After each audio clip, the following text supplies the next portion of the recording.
জুমার দিন যে সুবহানাল্লাহিল আযীম ওয়া বিহামদিহি 100 বার পড়বে, সূর্য ডুবা পর্যন্ত সুযোগ আছে। সুবহানাল্লাহিল আযীম ওয়া বিহামদিহি, সুবহানাল্লাহিল আযীম মনে থাকবো। সে 1 লক্ষ নেকি পাবে, তার মা বাবা 12,000 করে পাবে।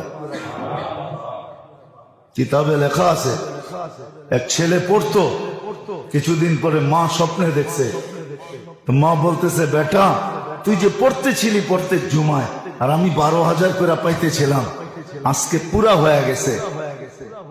এই জন্য আল্লাহ আমাকে আযাব থেকে খালাসি দিয়ে দিয়েছে। আমাদের পড়া উচিত সুবহানাল্লাহিল আযীম। মনে থাকবে? হ্যাঁ, না মনে হয় ভুলে যাবেন। লেখা রেখেন সুবহানাল্লাহিল আযীম ওয়া বিহামদিহি 100 বার, বেশি।